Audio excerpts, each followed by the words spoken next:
This thing on?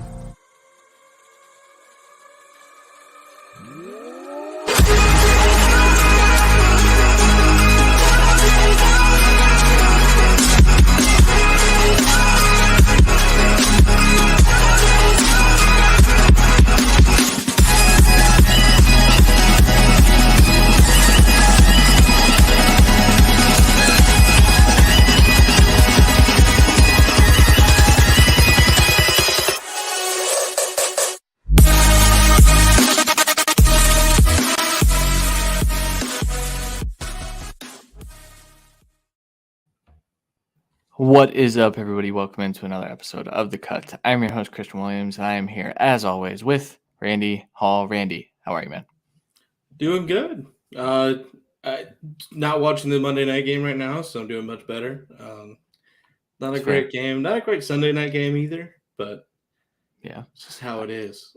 I will say it's weird. We talked about it before, but this isn't even really like a great defensive battle because there are chunk plays all over. They're just not scoring points. But I will say the defensive lines are both playing pretty well. So you love to see it. You love a good defensive battle. Last night was not that. No. Yeah. So, all right, guys, we are here to recap week 3 and give a week 4 preview.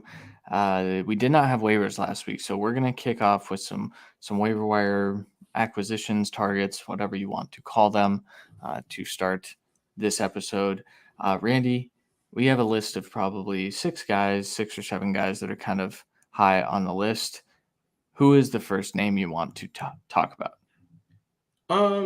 So I'm actually going to combine the first 3 because it's all kind of the same thing, just different. Okay. So we have kind of the handcuff running back / thrust into having to play last week. Alexander Madison, 64% owned in sleeper redraft leagues. Khalil Herbert, 48% owned, and Jamal Williams, 60% owned. It did seem like Jamal Williams, or I guess I should say DeAndre Swift and Dalvin Cook will be more day-to-day, week-to-week injuries where they could play this week, but Monty, it looked like David Montgomery he has got an ankle sprain, and it could be a high ankle sprain, which could even possibly put him on the IR. So Herbert's kind of a top priority must add this week. I feel slightly vindicated / robbed with my lock start of the week being Monty, him getting hurt super early in the first, and then Khalil Herbert absolutely dominating, just like Montgomery would have. But here we are. So, but I think all 3, if they're available, are your top priorities. In my opinion, it would be Herbert, Madison, Williams, just because of severity of injuries from the starters, I'd say. Yeah. Here's the thing, though. Jamal's had 2 really good fantasy weeks with DeAndre Swift out there. And so I think that is why. I mean, I'm into all 3 of these guys as ads. The Dalvin Cook situation is kind of strange because Kevin O'Connell today kind of said, well, he's been here before. He knows how to manage it, and so I don't really know how long he's going to be out or what will keep him out of games. It could be something that lingers. It could just be something where they sit him for a few weeks. But Jamal, I think, is going to have standalone value either way moving forward. So I think I'd place him at the top personally. So to me, a little bit of a quicker opener to this. The Vikings do play in London early Sunday morning this week against the Saints. So I'm assuming Dalvin's not playing. I think that's almost a foregone conclusion because even if he does fly over, that could, aggravate the injury, and it's just not going to be a good look. I think they sit him for this week for sure. So that's why I kind of have Madison slightly higher, but I think you're very, very correct that Williams has been at least flex option every week. He's got a touchdown every week. So for the longevity, I think I'd put Williams at the 2. But if I need to play this week, I think I put Madison there. Yeah. That sounds good. Moving on to, I'll kind of group the next 3 then.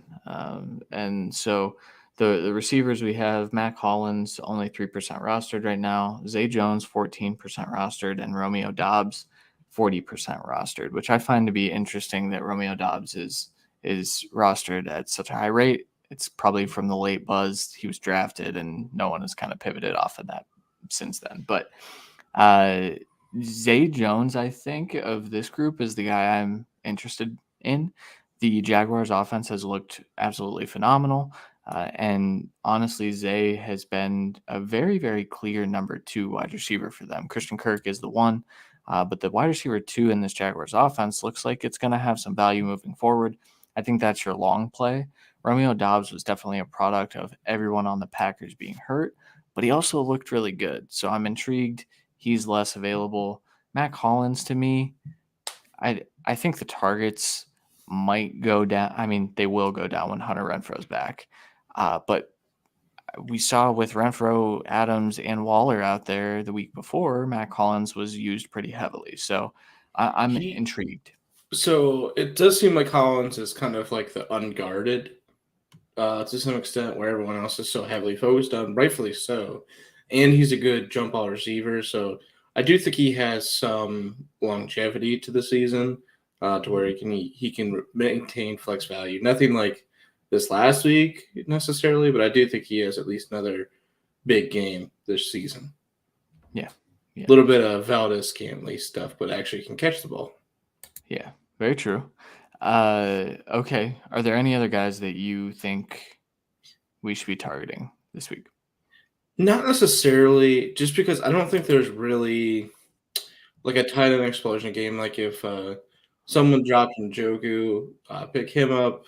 I think the Browns finally realized, oh, hey, we were struggling to pass the ball. It's almost like we should target our second best receiver. Crazy, right? And he dominated along with Cooper, and it did open up Cooper a bit more, which also opened up the running game a bit more. So I do think we'll get a little bit more consistency from Njoku for the future. So for that, I think he's kind of the tight end pickup. I don't really think anyone else purely stood out. I think it was it Jelani Woods had a touchdown for the Colts? 2. Okay, so there's a little bit there, but there's also a little bit of wait and see where it's kind of tough. The Titans did play Darren Waller relatively tough.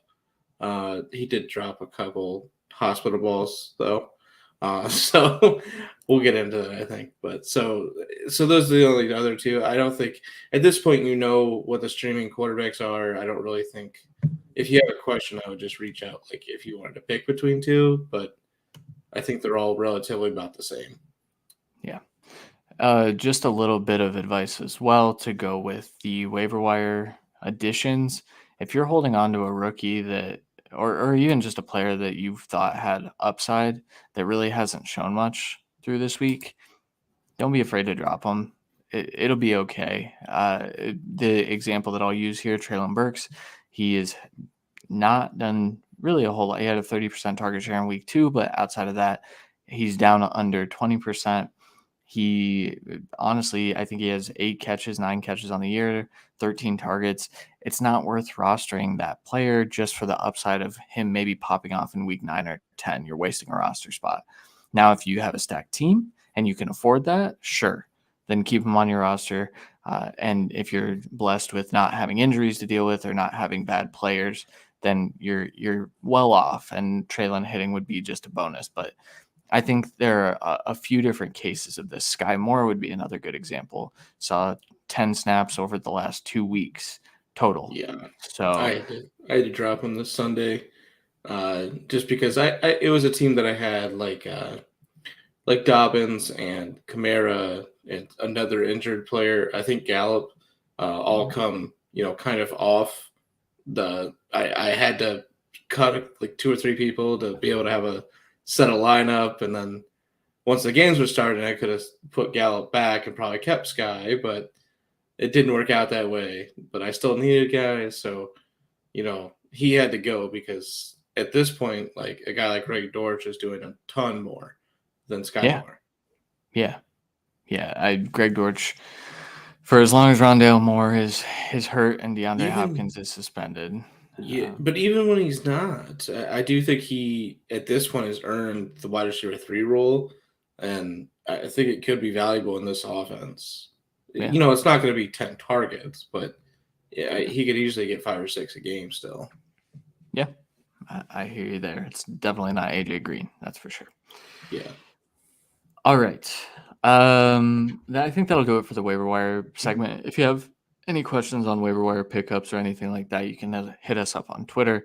If you're watching live, you see it. If not, at C Williams NFL and at R Hall NFL. Let's get into the week 4 preview. If this is your first time joining us this season, this is where we kind of break down everything that happened in week 3 and preview to week 4 in some sense. So Thursday night football this week, Dolphins versus Bengals. Dolphins coming off the highest of highs from their week 3 matchup against the Bills. Bengals are 3-point favorites at home in this game, and the over-under is 47. Tua Tagovailoa is the topic of conversation, I think, this week because of the back injury in which he hit his head off the ground and then his back got loose, apparently. And so he stumbled around. NFLPA is questioning that and challenging that and investigating that because he was approved by a team doctor to come back into the game. And then he ended up throwing a deep ball that ended up being the game-winning touchdown drive. And he looked good in the second half. On the other side of things, the Bengals run game looks atrocious right now, and it's really harming their passing game. Randy, how do you see this game shaking out? What are the talking points you think? I don't think there's been a team to really dominate the Dolphins on the ground either, so I'm not sure it's really a get-right game, but Mixon did get 7 targets in the passing game as well, so that's a little bit encouraging to where they're trying to get the running backs involved still because they are really big playmakers. Everyone else kind of looked – it was kind of just a bounce-back game for the Bengals, and it was really spread out, so no one really dominated, which, for fantasy is a little disappointing. But Burrow had a good game, and they still can't run the ball. And for this, I think you kind of have to bank on the Dolphins again, just because even if the Bengals kind of get it right and are explosive this game, we've seen the Dolphins be able to do that. It's just, will they be able to do that if Tua is still a little bit banged up? And but after after the game pressers, the first thing Tyreek Hill was doing was calling out Eli Apple. So we'll see how this goes. Yeah, I think this is going to be a fun game. I think also the Dolphins offense didn't look very good for 3.5 quarters, 3-ish quarters. Nope. And the Bills were starting a ton of guys that had never really played much football in the NFL. And so their defensive scheme is so good that they can kind of plug and play guys. I don't think the Bengals are coming off a really good defensive performance. I think 2 interceptions, a ton of sacks against the Jets, against Joe Flacco. We'll see what this offense on the Dolphins side of the ball, what they're able to kind of bring to the table in this game. Over under 47 is a little high for Thursday night football. We kind of know what Thursday night football is, but with these 2 offenses, I think I'll still hit the over, right? Because even in 2 games, we would say the Dolphins have struggled at offense. I think they've gotten 20 points, and I think both teams can kind of get 20 to 24 points almost every week without question. So I would take the over. Yeah, I think so. I think me too, especially Tyreek talking trash already. He's probably going to have 200 yards for what's worth. Who's winning this game? Dolphins? I'm going to go Dolphins just because they're kind of rolling right now, where the Bengals are still trying to figure it out. But it is Thursday night, so yeah, I'm also going to go the Dolphins, though I don't know if they'll cover. It might be a really close game. Maybe they squeak out a 1-point win. All right. Sunday morning, London. We have a London game this week. You already mentioned it. Like the Vikings are heading to play the Saints. Vikings are 2.5-point favorites. Over under in this game is set at just 44. We talked about it already. Dalvin Cook is hurt. We are unsure if he is going to play. Vikings stole a win in the game against the Lions. It was a coaching blunder. The players deserved it. Jeffrey Okudah is absolutely fantastic. This is not part of the Lions, I know, but he shut down Justin Jefferson. Kirk Cousins has looked pretty pedestrian. And then moving over to the other side, the Saints honestly look just as bad. They open it up late in the game, and they're feeding Chris Olave targets. So really quickly, before we get into the rest of the game, my lock this week in fantasy lineups is Chris Olave. He has 25 targets over the last 2 weeks. He looks like one of the best rookie wide receivers we knew. He was probably the most NFL-ready receiver, but he's showing some things that he didn't even really show at Ohio State, some yak ability, and just he not a whole lot of it, and honestly, I think that was just part of the Ohio State scheme, but he has looked fantastic. Yeah, it was the other two's job to do. Yeah, he was he was the chain mover deep shot. So, but I agree. He's been killing it. Moving back to just the game, I want to point out this last week that the Saints really struggled, especially in the first half, but Kamara was given consistent touches in his first week back from his injury, 17 touches, and really, if all the balls to him were actually catchable, he could have had 22 touches this last week. So I think if we're going to get 20 touches, Kamara, kind of the same, along the same lines of, when we talk about Henry and CMC the last couple of weeks, it's just, if they're getting 20 plus touches, I mean, it's going to be big games one of these days. So just wanted that pointed out. I think it could be this week because while the Vikings defense has played pretty well, receiving backs tend to give them, a bit of an issue. They're not the fastest side-to-side linebackers necessarily. So I think Kamara could have a really good day, but I definitely think Olave could have a good day. The Vikings secondary, well, it has stepped up every now and then. I don't think they can cover all these guys. And honestly, the return of Traquan Smith actually helped Olave a ton, in my opinion. It gave someone else going deep, and it took a little bit of top cover focus off of Olave. Yeah. The other piece of this I wanted to mention, Jameis Winston's been terrible. Even when the offense was playing well, he was terrible. And so I'm intrigued to see what this offense looks like moving forward. And the unfortunate part is they don't have a first round pick next year, so they're not even playing to lose. They need to get it turned around pretty quickly. Losing to the Panthers is pretty rough. It's pretty rough right now. Yeah, but again, London game. It's usually a team you don't think should win. So I'm going the Saints. That's fair. I'm gonna take the Vikings. I think Justin Jefferson, it's kind of going to be a squeaky wheel without him having a squeak, just because of what transpired this last week. So he's going to be squeaking. He's got Lattimore. It's true, but I think he's going to beat him. Then again, I don't know, man. Jeff Okudah put him in a blender. They called a penalty on one of them, but Jeff Okudah is also one of the best corners in the league. We'll talk about him shortly. I'm going the over on this. See, I'm going to go Saints in the under, but I think that's how the Saints are going to win it, though. So, well, actually, you know what? Yeah, I'm going to take the under. I've already said it. Let's move on. Yeah, that's fair. Yeah, go with your gut, man. All right, main slate, 1:00 games. Cleveland Browns traveling to Atlanta to face off against the Falcons. The Browns are 2.5-point favorites, and the over-under in this game is 48. The Browns have had a very, very successful offense. Unfortunately, that has not kind of translated to their defense. Their defense did step up against the Steelers last Thursday night, but they lost Anthony Walker for the year due to, I believe, a torn quad, right? Torn quad. So, and Jeremiah Owusu-Koramoah is currently banged up. And the recent news, Myles Garrett was in a car accident today. Unfortunately, he flipped his Porsche multiple times, and he didn't break any bones, but I think the odds of him playing in this game are pretty low as of right now. I did immediately see Brown's Twitter saying, I hope the car's okay. Not because he flipped a car, but they just assumed he got hit by a car and totaled it.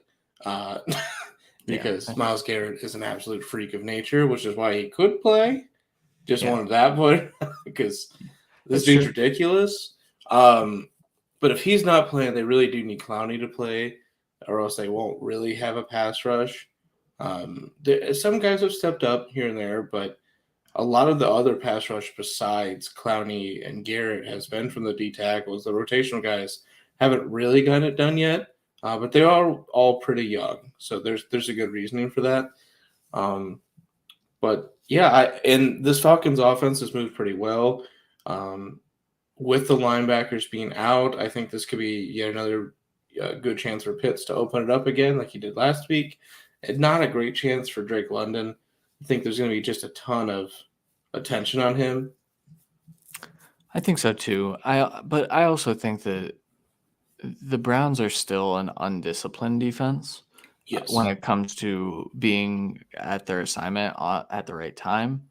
And because of that, and because of the wizardry that Arthur Smith is able to cook up each week, his play action game and the way he uses play action to create crossers, to create just wide open receivers is phenomenal. He's one of the best play callers, I think, or offensive designers, I guess, in the NFL, in my opinion.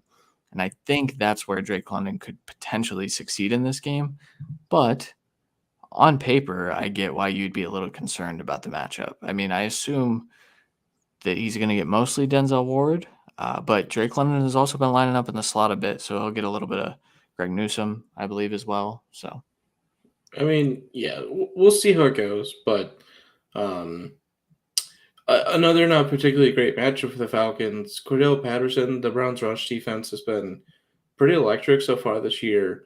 Again, with losing possibly two linebackers, one for the year, one for this game, most likely, it could help in that regard. Patterson has started strong again, especially on the ground. Not even a ton of the balanced work. He's been actually just getting pretty much 100 yards every week.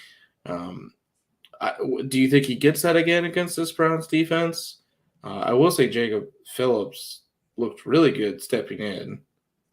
He did. I don't. I think that he's going to have to get involved in the passing game to have a good game, and I think that is pretty.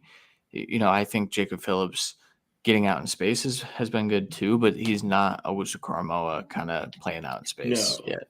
He had a really good stop this last week, but they're still a completely different type of athlete, unfortunately. Yeah.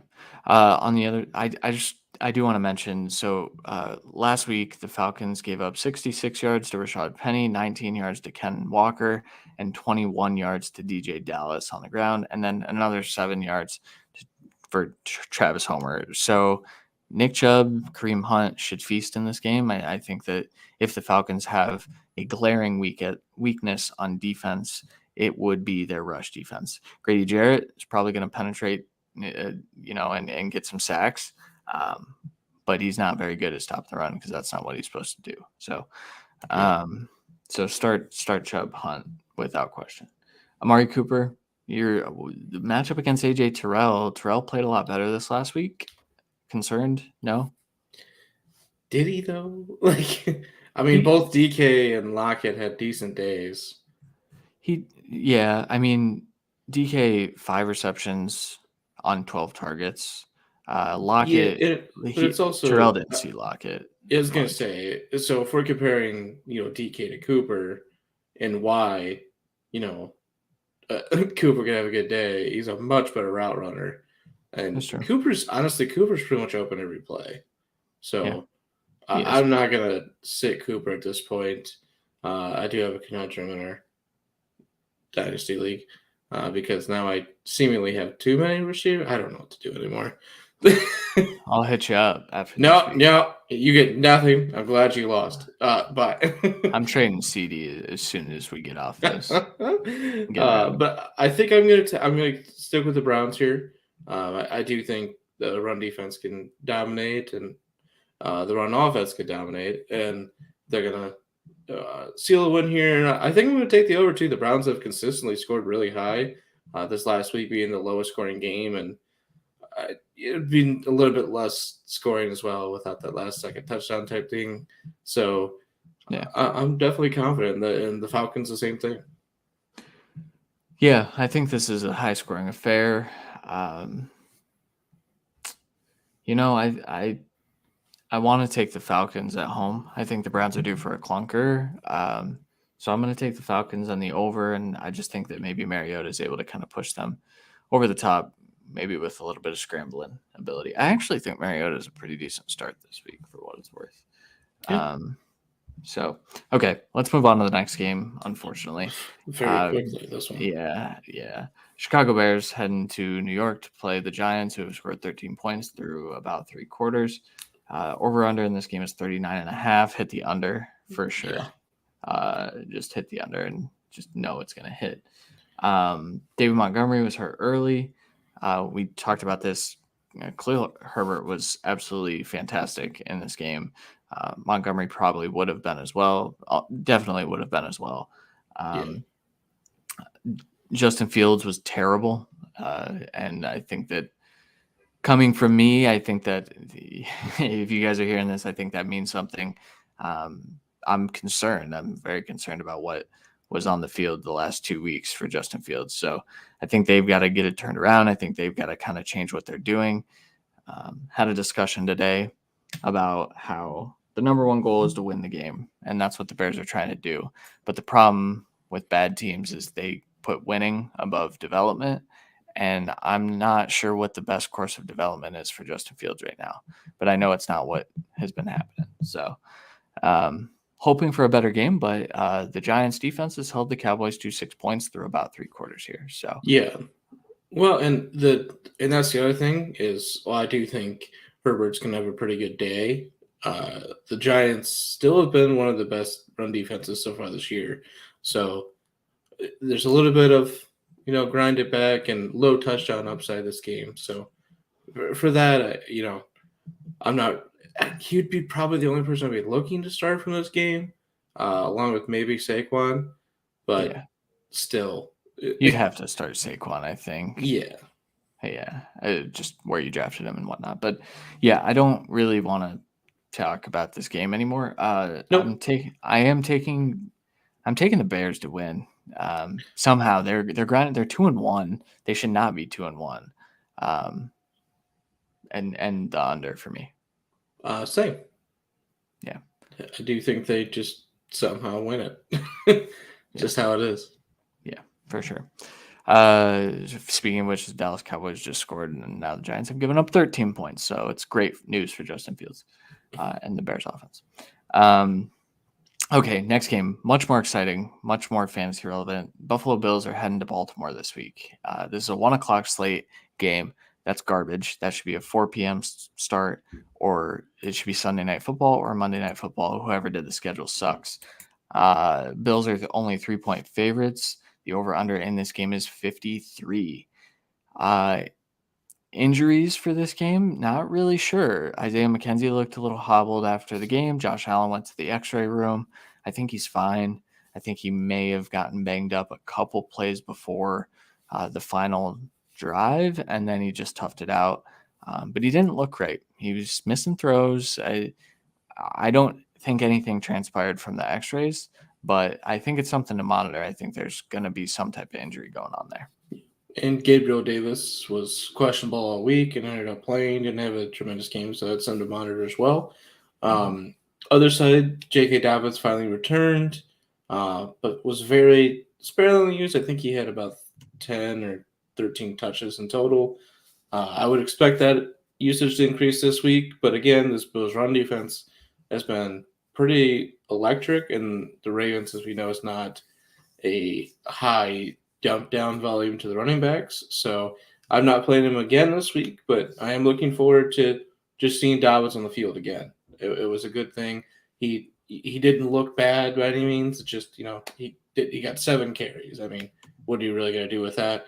So just to have that out there, but other for the Ravens, Lamar is just MVP. Lamar absolutely killing it. But he's actually MVP along with his arm this time. 4 passing touchdowns and still got 11 carries, 107, and a touchdown on the ground. He's clearly just dominating. And my thing is with Ed Oliver still out, and Tre'Davious White's still out, and now both safeties out. Some of the top names of this defense are not playing, And I do think Lamar can have yet another good day. I think Rashad Bateman has a decent chance. I definitely think Andrews has a chance. But besides them three, which are the three you're going to be playing for the Ravens anyways, I don't want to play anyone else. That's just kind of what I want to state, just because Yeah. You just can't trust anyone. Justice Hill has looked decent, but also missing, pretty decent holes here and there. So it's just not good. Yeah. Lamar's currently averaging about 33 fantasy points per game. He's currently averaging God. He is. I believe he has the most fantasy points through the first 3 weeks in the history of fantasy football. He is the fantasy god this year, and I think that continues. But I do think, despite the Bills missing all of these pieces, I think that Lamar's going to have to do it on the ground quite a bit more in this game. The too high stuff that the Bills run are the things that normally give Lamar fits. We'll see if it does. We'll see if he's able to kind of connect with Andrews underneath. I actually think it's going to be a Duvernay game as well. Shout out you for your Duvernay love. It's funny. It was funny on the broadcast. The way you used to remind me how to say Devin Duvernay's name when we were doing scouting stuff, the broadcaster said it exactly like that. I was like, he listened to the podcast back in the day, but yeah, I think he's going to be able to work underneath a little bit more, and they're going to need to create explosives somehow because they're not doing it with their running back room. So yeah, and Duvernay being one of the best kick returners in the league, he's definitely bound to have some explosive plays here and there. So his increased involvement was always what was best for this team going into this year. I know there's some talk of Prochet, and I'm definitely not writing him out in the future when he's full healthy and can keep going. But Duvernay needs to keep carving out this big role for this team to really be a contender, which is what they want to be. And we know his game's not complete in this offense. We know Dobbins isn't either. So this offense, while it has looked really good, can get much better, which is scary. Yeah. Devin Duvernay has 3 touchdowns through 3 weeks. I think that's pretty good. Yeah. Just really quick on the other side of the ball, Devin Singletary had just a strange game. He couldn't get anything going against the Miami defense. 9 carries, 13 yards, but then he had 9 catches for 78 yards and a touchdown. It looked like the way they were incorporating him was just getting him out in space, which is where Devin Singletary is best. I think you start him in this game, knowing that, he scored around, it depends on your format, of course, 24 fantasy points this last week, but his snap percentage went way up against the Dolphins in a more meaningful game. And when he had to play the whole time, he played the whole time. And you're suspecting / hoping for the same kind of game, really, because even with the changing Ravens defense, is still not easy to run on them. And it is much easier for a running back to get it done through the air. It's just not the strength of this linebacking core to go out and cover. So I think it's definitely a good game script for him, especially with a banged up wide receiver core. It could just behoove them to keep the dump downs going, as well as obviously targeting Diggs as being one of the best receivers in the game. Yeah, for sure. I'm taking the Bills in this game in a bounce back performance and the over comfortably. I took the Bills in my predictions, and this was kind of like a divide to give them the top seed, so I'm going to do it again here. Yeah, smart. I think I did this same thing, but it wasn't. Oh no, I think I had the Ravens. You had the Ravens. I did have the Ravens win this game. I'm changing it. I don't care. No confidence in myself right now. See, I always stick with my picks. Yeah, I can't remember for certain if I had. I know you did. All right. I know for a fact you did. It's too late. I'm taking the Bills. I already said it. All right. Next game, Chargers 6-point favorites going to Houston to face off against the Texans. Over/under in this game is 46. I don't know what's going on in Los Angeles, but I know it's not good. Justin Herbert obviously very banged up. It was clear that he was banged up from like the first snap, and then they left him in there when they were down like 20 some points, 27, 28 points. Just an egregious decision. Even if he said, "Oh, I want to be out there," we saw this play out in Cleveland last year. We saw it. You can't be doing that. And Staley, there have been some rumors about how bought in these players are to what's going on out in LA. So offense looked bad in general. The Jaguars defense, for what it's worth, has been really good this year. Yeah, what do you think's going on? Do you think Keenan Allen is just the key that unlocks everything again?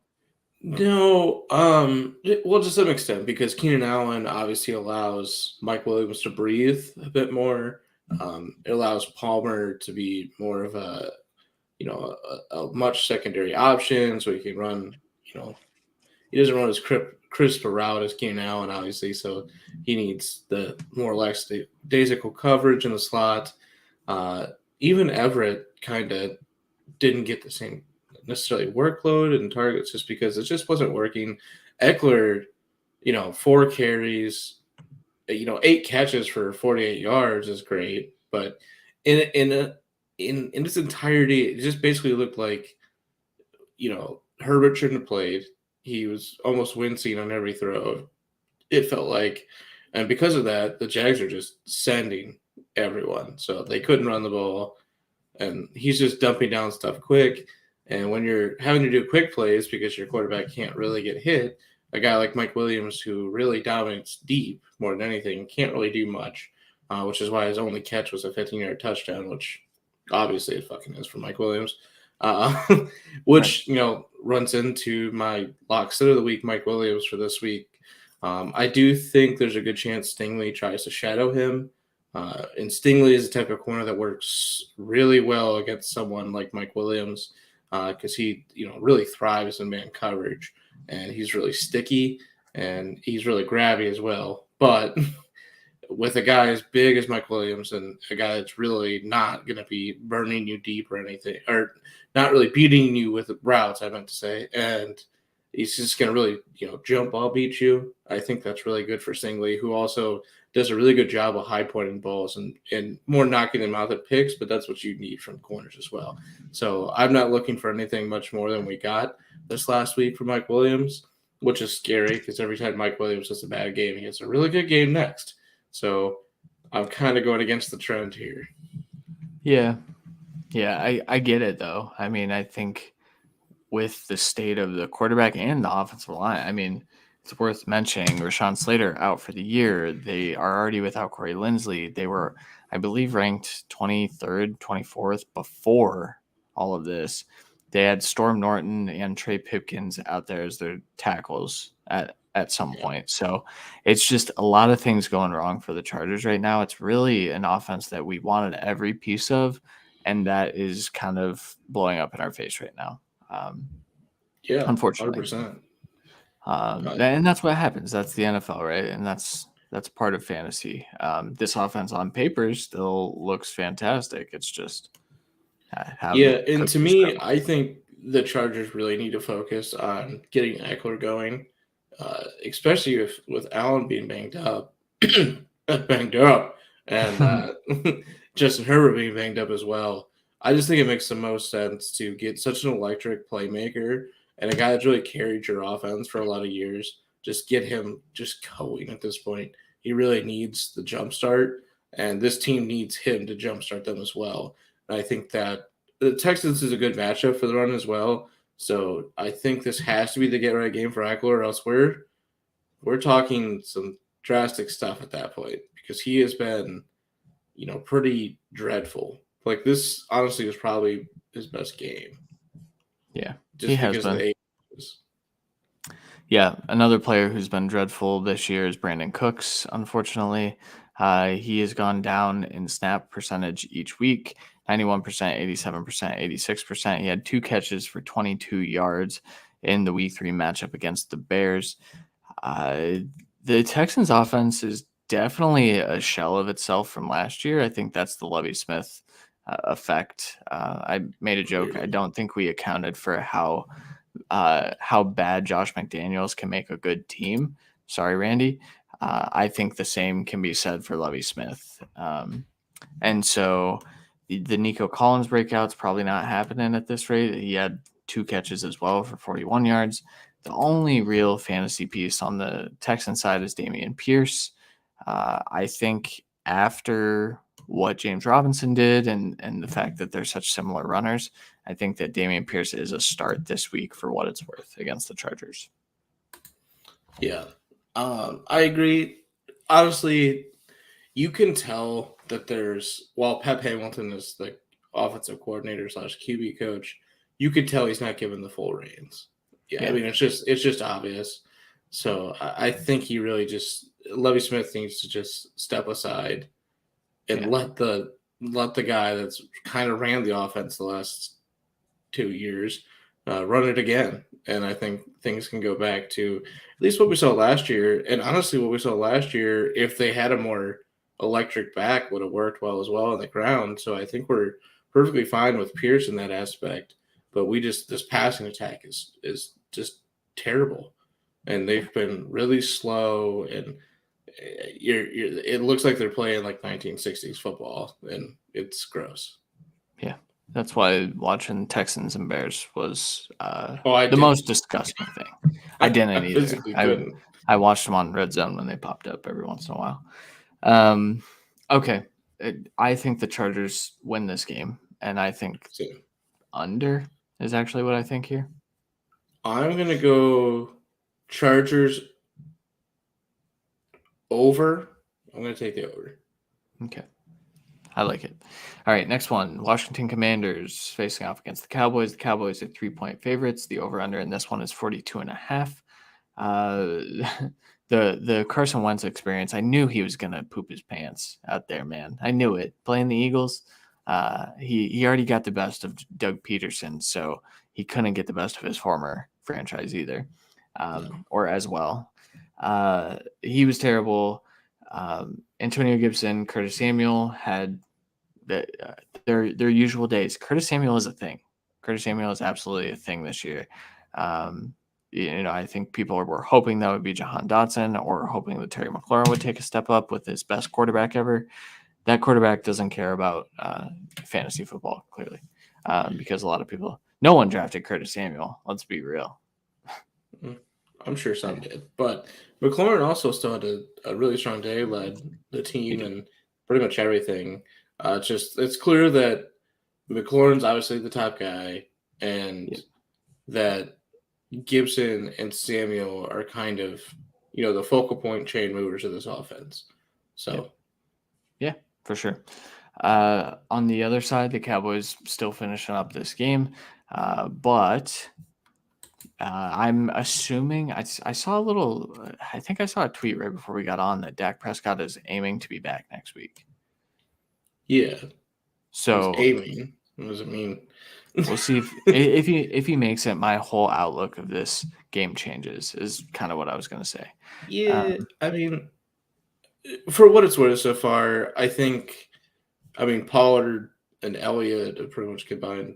I think they got to be at least like 130 right now. They both have had a decent day running, with Zeke also getting in the end zone. So this has been the best rushing performance against the Giants so far. So it's, looking up for the Bears going into the week. But, looking at it, Noah Brown, CeeDee Lamb have the same catches. They're throwing for 167 yards, and Cooper Rush is out producing Daniel Jones for what it's worth. So at that point, I think you could probably, if I am the Cowboys, still sit Dak at this point, especially with the ups and downs of the Commanders. Yeah. No, yeah. I think I agree with that. Honestly, this game it feels like a game that, the Cowboys, they got it back on track. They beat the Giants. I don't know if that is going to be the case, obviously. Yeah. And then just an absolute clunker against the Commanders. That tends to be the Cowboys' way. So, I think the Zeke and Pollard split is exactly what we thought it would be. I actually think Pollard's not being used as much as you would have expected, with Gallup still being out and no Amari Cooper there. But Again, it's kind of tough to say with the game script being what it is right now in this current game. So, yeah, if you're listening to this after the fact, the game's going on clearly while we're recording. Yeah, it's like most of the fourth quarter.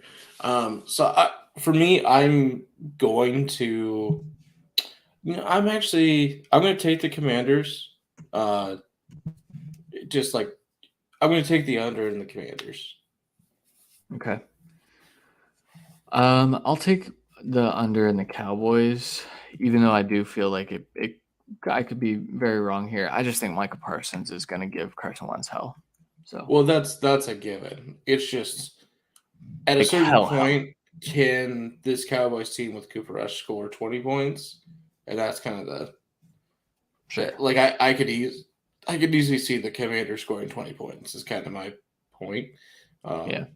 But this is the Cowboys defense versus Carson Wentz is kind of ideal for both in a sense because this defense really tries to get the picks and tries to get this fumbles, and so they take a lot of risk, and that definitely could pay off against Carson Wentz. But Carson Wentz will try and rip it, and that can really if they miss, Curtis Samuel, Terry McLaurin could be gone.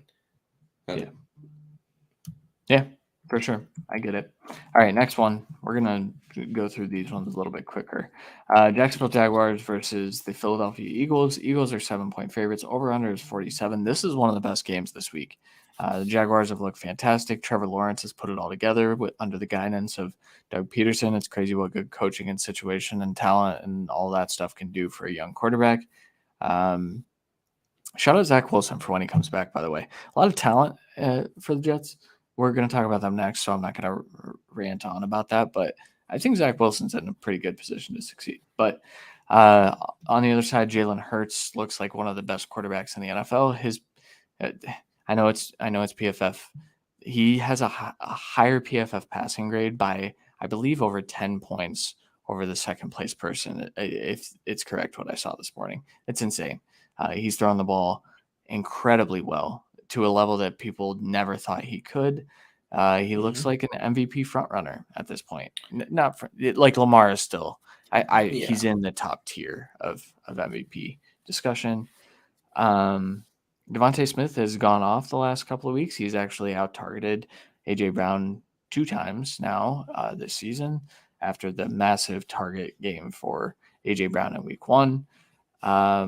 I think he caught 8 balls for 169 yards and a touchdown on 12 targets. And Jalen Hurts just gives him the ball and says, "Go catch it, buddy." He just throws it up there and knows that he's going to go high point it. It's fantastic. What are you thinking about this game? I think it could be, like you said, another shootout. So I think we're going to get a little.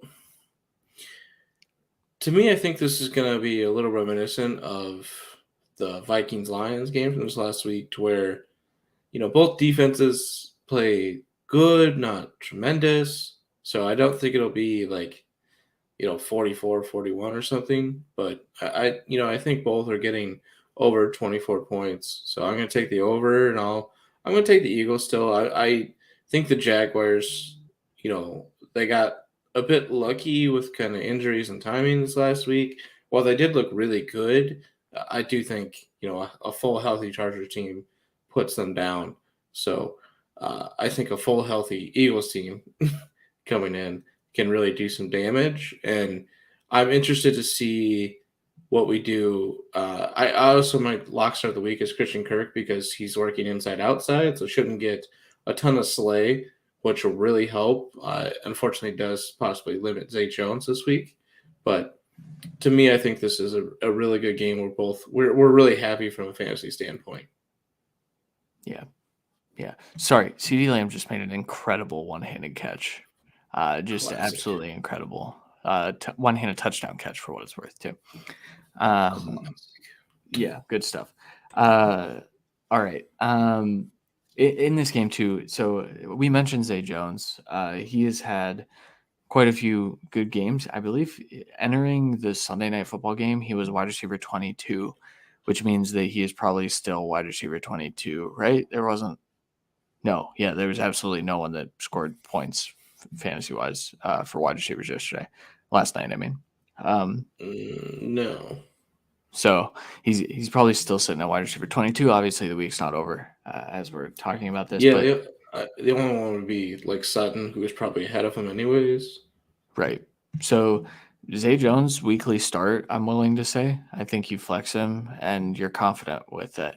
This week though, I think he might draw a little bit of slay. Like that's why I went Kirk with the lock, because I think he gets more like a Fontaine Maddox, and I'm pretty confident that Kirk can dominate there. But Zay can definitely get at least a deep shot, which is where he might excel. We'll see. With Chauncey Gardner-Johnson being added in there, there's a little bit of confusion on who we want to start now. Yeah, for sure. All right. In this game, I am going to take the Jaguars to cover, Eagles to win over on the game. Same. Exactly the same. Sweet. All right, next one. New York Jets heading to Pittsburgh to play the Steelers. Steelers are 3.5-point favorites. Over-under is 41.5. I don't even really want to talk about what's going on for these two teams. The only thing I want to mention is the rookies. The rookies George Pickens' catch last week. We haven't talked to you guys since then. Incredible. CD's was not as incredible just now. But Pickens had one of the best catches ever, but everyone's going to forget it because it was a random catch in the middle of the field and not a touchdown like Odell's. But the rookies I want to talk about, Garrett Wilson is having an incredible start to his season. And Breece Hall, for what I don't understand really why, but Breece Hall is only a pass catching back, it seems. He is getting all of the running back targets for the Jets, which is really good news for fantasy. Are you starting Breece Hall at this point in the season? Okay. I'm starting The Steelers haven't been good against the run. That's true. And they've given up, a lot of wide receiver 1 days to top targets as well this year. So, I'm confident in playing Breece as a flex. I think I'm confident in Garrett Wilson as a flex as well. They're Jets. I don't think they really rise above that at this point. But, yeah, even with the struggles, I think it's the targets are there, and I think they're safe. Yeah. Garrett Wilson is going to be wide receiver 16 in PPR after everything updates with CD Lamb's day. So I think you have to play him. I also think Elijah Moore is a pretty good play in this game. On the other side of the ball, Deontay Johnson, you play him. Pat Freiermuth, he didn't find the end zone. He didn't get the usage. It was the Browns. They were kind of focusing on him. He had a nice little final drive that kind of saved his day from being a full egg. I'm starting those two and Najee Harris, and even Najee. I don't know what I'm doing with Najee. I didn't draft Najee anywhere because I kind of saw this coming. So if you have Najee, I don't think it's a panic sell yet. I think you hold. The Jets have given up a lot of touchdowns to running backs too. So I think you could have another 60-yard game, but a couple scores possibly. It's just if Mitch can, throw it to Deontay enough to get them down there. At this point, Deontay's legitimately carrying the offense, in my opinion. It's not even a question. Best player with chunk plays from Pickens, chunk plays from Claypool and Freiermuth, but Harris in this line have struggled, and Deontay's pretty much the only thing doing anything. Yeah. Who are you taking in this game? I am going to take the Steelers, barely. I'm going to take the Steelers in the under. Yeah. I'll take the Jets to cover, Steelers to win, and the under as well. So, next one. Seattle Seahawks going to play the Detroit Lions. I actually really like this game too. Mm-hmm. These are the last 2 years of my team. This is it right here. The Lions are still my team this year. Lions 6.5-point favorites at home in this game. Over under of 50. Both teams should have won, in my opinion. Both teams lost. Geno looked pretty good this week. Rashad Penny is still the starting running back. I saw some advice we talked about this last week. I saw advice to drop him. Don't do that. Do not drop a starting running back. That's insane. If you want to trade him to get out of it, fine. But he still has value to your league mates. That's crazy talk. DK, Metcalf, Tyler Lockett, we kind of already talked about it. Had pretty good days. DK it struggled a little bit. Just 5 of 12 targets isn't a great ratio there.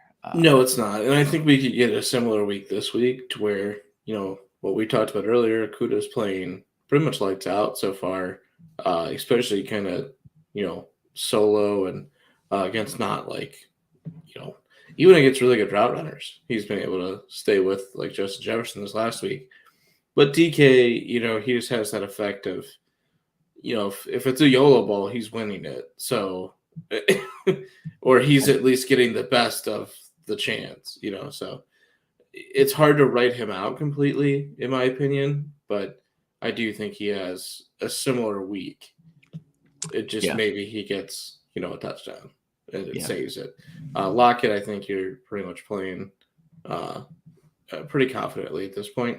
And I think Penny as well this week, as well as the other side, Jamal Williams and Amon-Ra, he's playing. That's easy. You're playing him. Yeah. Every week. He looked fantastic until he got hurt. And then even then he looked fine after.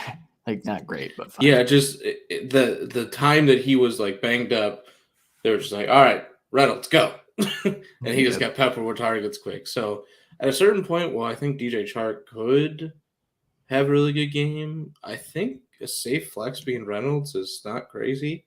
But obviously, Amon-Ra, he's full go. He's going to dominate again. Yeah. Yeah. That's Lions. Really all I have to say. I'm taking the Lions in this game. I think the Lions are a really good football team. They should be 3-0 if I'm being complete. They should have come back and beat the Eagles. They kind of fumbled that at the end. Granted, the Eagles are probably the best team in the NFC right now, and the Lions battled with them. I like the Seahawks. I don't think that they're able to beat the Lions this week, and I'm taking the over. I'm going to take the Lions. I think I'm going to take the Seahawks for the points because it is 6.5, but I'm going to take the Lions and the over. And for clarification from last week where you said I was basically a liar, you have the Seahawks with 8 wins and the Lions with 10. Yeah. You said I had the Seahawks with 10 last week. No, I did not. I promise you did not. I said 8. Oh, There's a chance I said 9, but I definitely didn't say 10 because it's 8 and 9 or 9 and 8. So, do you see? It's still too many. Do you see where I got that though? The Seahawks have looked pretty good. You have to admit. No, you have to admit. And it's not. And it's not with them not looking decent. It's how the schedule is. Is where I don't see. I see getting more than I picked because I picked 1. Yeah. But more than up to 8 is where I get confused. The Lions, the 10 wins, I think is pretty close. I think at this point there's obviously a decreasing chance with the losses here, but I think Lions easy here in my opinion, but a fun game. Yeah, for sure. All right, last of the early slate, Titans versus Colts. Colts are 3.5-point favorites coming off their win against the Chiefs. Over-under in this game is 43. Titans also got it back on track. Both of these offenses looked like what we expected them to look like. Matt Ryan's still taking a lot of sacks. He's not the Matt Ryan that we know. Michael Pittman came back, had a big day. Jonathan Taylor was probably the worst fantasy pick, I would say, thus far. Just where you drafted him first overall, and what do you have, 40 yards on the ground, something like that, 60 yards on the ground. I don't know what he ended up finishing 70, 71. Okay. So, so his stat line, 21 carries, 71 yards, 3 receptions, 20 yards, 12 fantasy points. You can't draft that at number 1 overall and have a good fantasy team. So I'm sorry if you did. Titans look good to start. I think that they should have lost the game down the stretch. I think Las Vegas should have come back, once again, I'm sorry, Randy. How do you see this divisional matchup shaking out?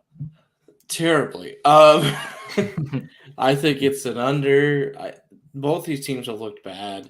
The interesting dynamics come into play where Henry has yet to break 100, but he looked better in the first half last week and then slowed down very abruptly in the second.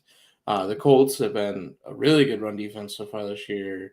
So at a certain point, are we, I'm just not confident that Henry is even as good a game as he had the Raiders. And because of that, I just think this is an ugly game. The Raiders were able to run a bit. So, JT might be able to have a better day this week. But this offense is pretty much just Matt Ryan hold on the ball, chuck it out to Pittman, see what happens. And the Titans, their passing offense did look better, but Tannehill didn't really. It just looked a little bit – there's better catches, and Robert Woods was actually there. So I just think this is, a drag-it-out kind of game and, more high-scoring than like Buccaneers Tampa this week, but not by much. And I'll take the Colts because I believe I have them win the division. So I'm going to take the Colts here. I'm going to take the Titans, and I'm going to take the over, but barely. I think the over-under is 43. I think 44 is a good number, 46, something like that. Really quick last question on this game. Who scores more fantasy points, Alec Pierce or Treylon Burks? Treylon Burks. Alec Pierce did last week for what it's worth. I know he did. I think Alec Pierce does in this game, although I could see them actively getting Treylon involved after what transpired last week. So, okay, afternoon slate: Broncos versus Raiders. More divisional games. It's fun. Raiders are 1.5-point favorites in this game. The over/under is 44. I'm shocked that the Raiders are favored in this game, although the Broncos haven't really done anything to justify being a road favorite at this point. Mac Hollins went off. We already talked about that. 8 receptions, 158 and 1. No Raiders have really put together good days since Devontae's week 1 explosion. I guess Waller was good in week 2, but they're kind of rotating. Renfro hopefully back this week, I think. He was just in concussion protocol, so he should be back ready to go. Although I feel like he's had his fair share of concussions over his career. Dating back 35, so the 7 years at Clemson. Yeah. We're both going with that. So Randy, do you want to talk about the Raiders? Yeah, I mean, they kind of looked really defeated early on, and it was kind of exemplified by just getting kind of dominated by Henry a good bit early. It did seem like they came out of the second half with a bit more fire, and they were working. They really were moving the ball, and they were stopping them on defense. But there was just big chunk pass plays that were getting by as well. Carr threw a couple of hospital balls to Waller, one of which was at the goal line, which could have put the game, a 3-point game late in the third. And it went through Waller's hands, kind of tipped up and picked by Byard. So that was, defeating there. It was an ugly game. I think the Raiders should have won it. If they didn't, if they actually played football in the first half, I think they usually win. So I do think they come out and win this week. They are an 0-3 football team that does not deserve it. They should have won or could have won every game. And I think they do win this week simply because they can put points on the board where I don't think the Broncos can at this point.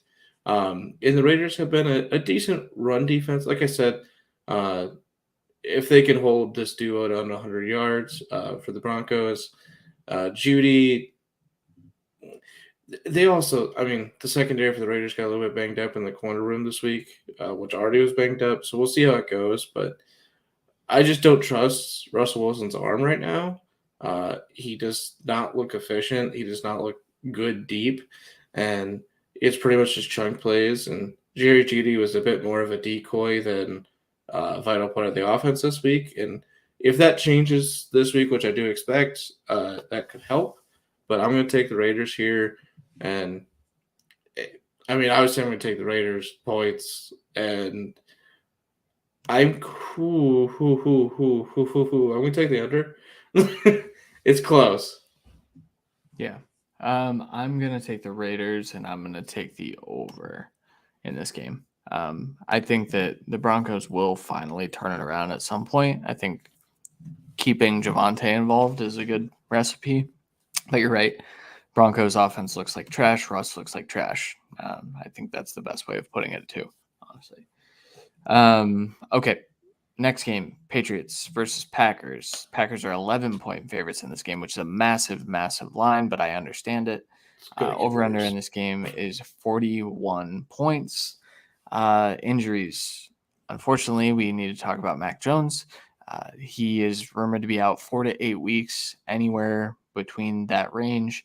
It depends. They still don't know their course of action if he's going to get surgery on his high ankle sprain. It is as severe as possible, but they might be able to do it without the surgery. He's going to be out for a while. Brian Hoyer is the new starter until I think maybe Bailey Zappi comes in at some point during this stretch, because Hoyer, I don't know. At some point, the Patriots are going to say, okay, lost season. We need to lose games anyway, so why not get the rookie some playing time? I don't know. Yeah. That's not the Belichick way, but you never know. Other side of the ball, the Packers offense was pretty anemic as well. They couldn't really get a whole lot going. Romeo Doubs, we talked about him already, but the running back duo had a pretty atrocious day. The Buccaneers kind of focused in on those two because there were no wide receivers. And so it's always a weird matchup for the Packers because they do line up perfectly for what the Bucs are good at stopping. They're good at stopping the run. They're good at stopping pass catching running backs with Devin White, Levante David being some of the most electric and hard hitting and fast linebackers out there, and having them as a tandem. They pretty much shut down running backs every week, and especially this duo, they just basically made it non-existent, and it kept the game close. Because there's really no receivers to speak of. Dobbs had a decent day, but it was a claw your way into it kind of situation instead of like a breakout, in my opinion, which, people are going to, I'm sure, try and call it, especially around here.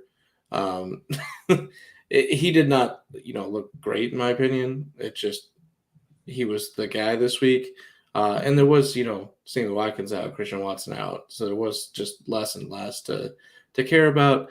So I do think he has a decent day again this week. I think you get a little bit more of a bounce back game for the running backs. Obviously, I'm taking the Packers. I think this is a no-brainer. I think the line's going to get bigger. But they're not going to put up 40 points. So I'll take the over just simply because I think Patriots running attack can put up 10 points. And it's going to be close on the over, but I'll take it. Quickly, before I let you take back over, my need more info of the week is Devontae Parker. Mainly because he had a breakout kind of game this week. Jacoby Myers has been dominating so far. Jacoby Myers was out.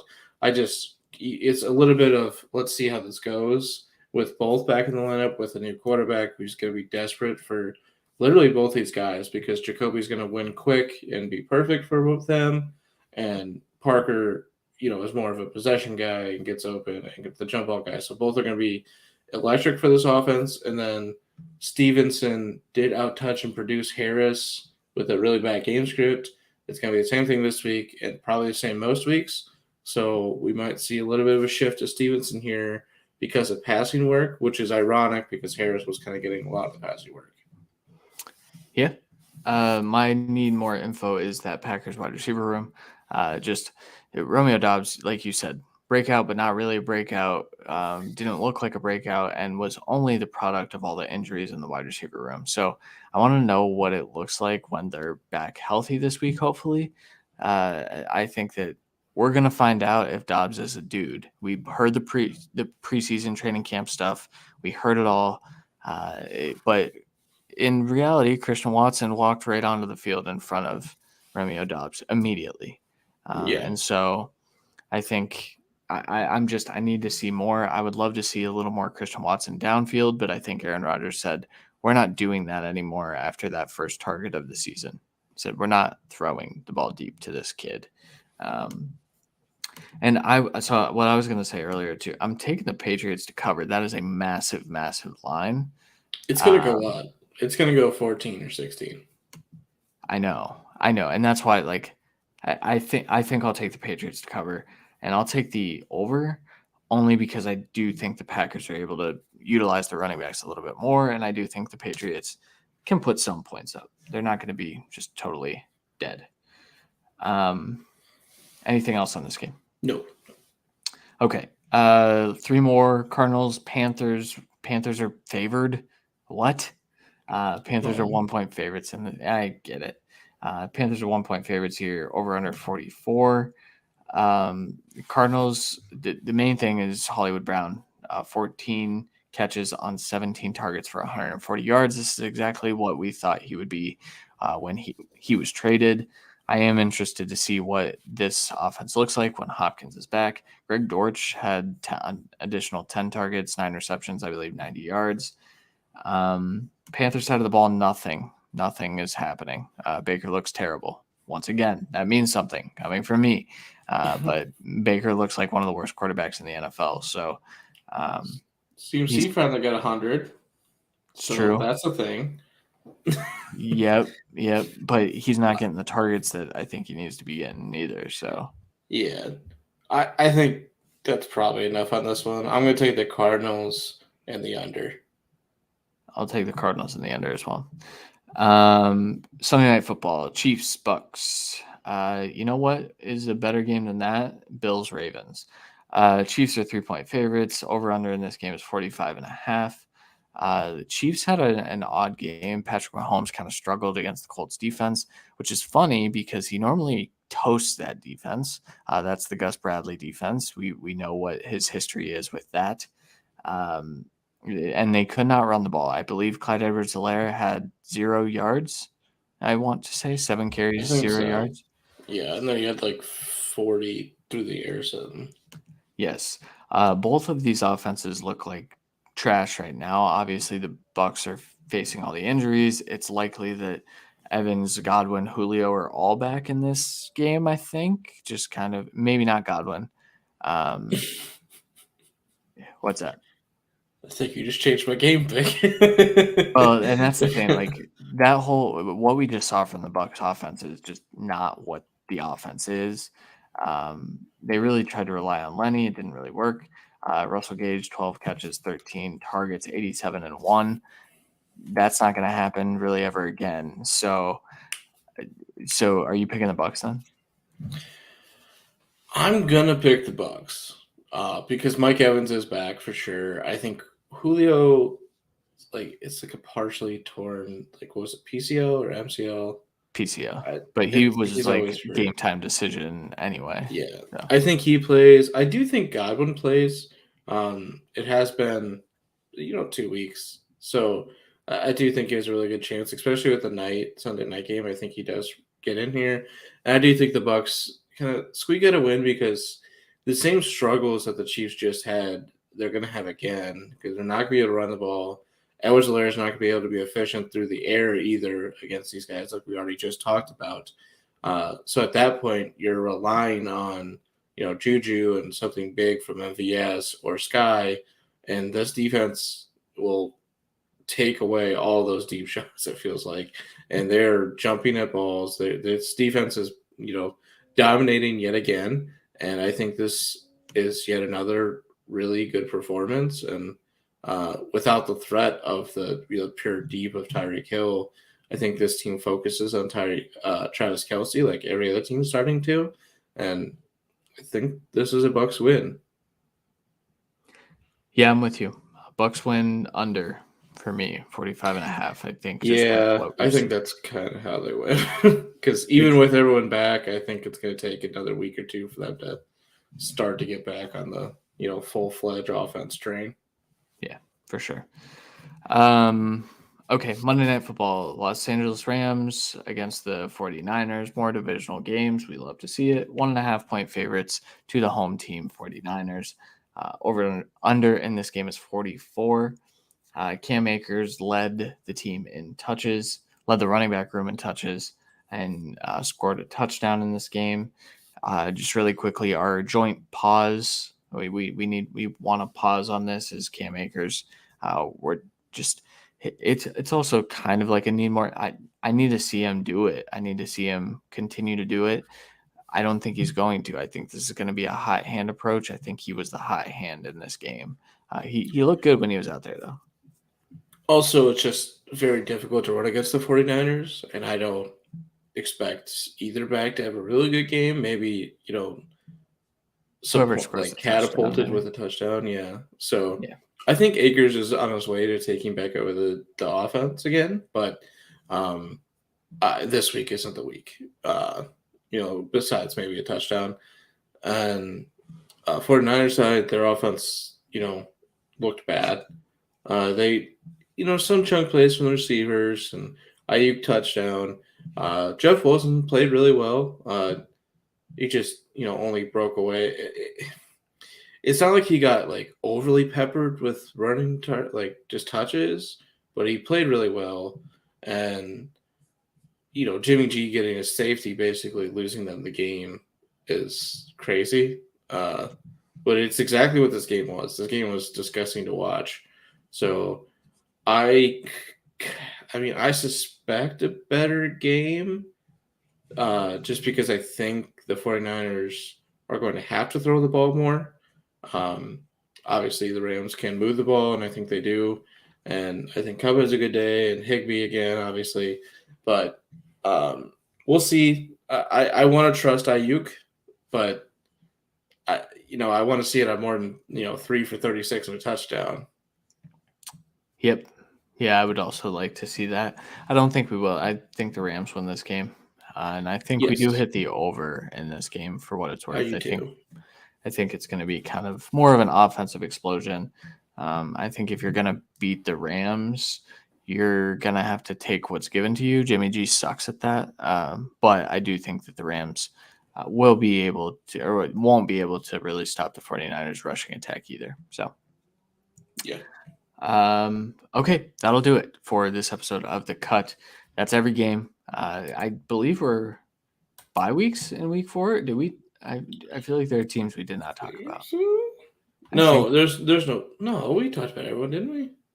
I don't know, man. I don't know. I thought bye weeks don't come up till I think week 6. So we've got a couple more weeks, but we're getting there. Take advantage of bye weeks in your fantasy leagues. Just be aware. Just do it. Yeah, just do it. Just do it.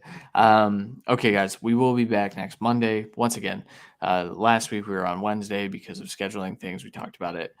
We will be every Monday night. So if you want to catch us live, it's around halftime, just after halftime normally of the Monday Night Football game. So you can hop on YouTube, hop on Twitter, hop on Facebook if you want to watch us live. If not, you can catch the replay. And if you're listening via podcast form, please like and subscribe and share it with your friends and leave us a review if you want. 4 or 5-star review for a 1-star podcast, just let us know, but leave the 4 or 5 stars. Randy, anything to add? Nope. Let's get into another fun week of football. I'm kind of looking forward to this, 12 o'clock slate. No. Not dude, the London game is 8:30. Yeah, you're not watching that. Dude. You're not getting up for that. No chance. We'll see if I go out Saturday again. There was no chance this last one. Holy. I'm not going to lie, though. The London game is tough for you and me to watch because I'm doing stuff before that's such an inconvenient time to be watching football. I don't know how the West Coasters do it. Shut up, Kevin. You see, days that I worked, it was great because I could, the day, went so quick. But now that I'm not working any Sundays, it's like, oh my God, I don't know. 8:30 is just on a Sunday. I don't. It's a lot. I just don't. I don't think I go to sleep on a Saturday. The earliest is like midnight. The earliest. So that's kind of close. Yeah, for sure. All right. Good luck in your fantasy matchups this week. Remember, if you have any questions, feel free to hit us up on Twitter at CWilliamsNFL, at RHallNFL. We will be back next Monday for the Week 4 recap and the Week 5 preview. For Randy Hall, I'm Christian Williams. We'll talk to you guys next week. Later.